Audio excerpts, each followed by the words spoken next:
I'm 16. I'm a junior in high school. I'm enrolled in Pasco High School's Cambridge program. The Cambridge program is a rigorous academic curriculum. It's basically college level in high school. So most Cambridge students, by the time they graduate high school, they'll be a sophomore in college because of the credits that they built up. It's helped me become like this globally aware person because so many of my Cambridge classes emphasize world events or events that are going on around the world. My hobbies, I do art, any form of art, you know, drawing, painting, sculpting. I've tried sculpting before. And I do horseback riding as a sport. Usher syndrome is a disease that affects your hearing and your vision. It's a genetic disorder, and both of your parents have to be carriers. And from there, there's like a 1 in 4 chance of your kid getting the syndrome. And it's a progressive disease, so the vision will progressively get worse as you age. For me, I have tunnel vision right now. It's probably like that is probably my window that I can see. And that will get smaller as I age and as it builds up in my eyes. And there's different types of it, but I have 1B, which means I was born profoundly deaf.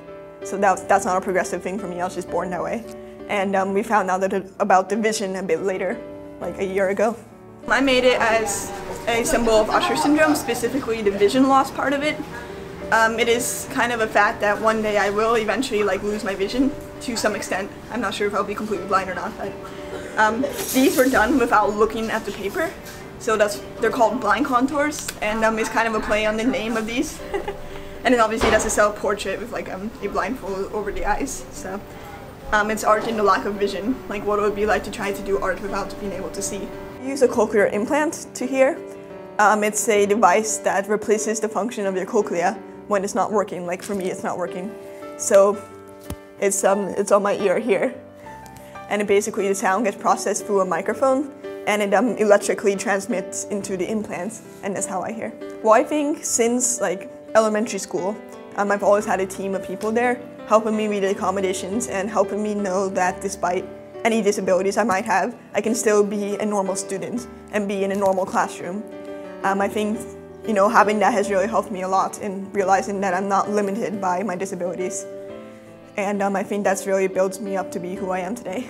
I haven't really decided yet, but I know I want to be one of these two options. I either want to be something in the artistic field, most likely an animator or something along those lines, or somewhere in the medical field, which I know those are polar opposites, but those are my two interests. So maybe I'll find something that meets in the middle, who knows. Students who also have some kind of disability that kind of sets them apart from the crowd, and you're going to a mainstream school, make sure you use your accommodations. They're there to help you. So, and you will benefit if you use them. There's no shame in, for me, for example, there's no shame in reminding a teacher when they make a new seating chart that I need to be in the front so that I can hear them and see the board. There's no shame in standing up for your accommodations. Just remember that you're a unique individual, and your disability or whatever is just another facet of what makes you unique. Don't let it drag you down. Don't let it affect the way you do things. Just be you, and you'll be fine.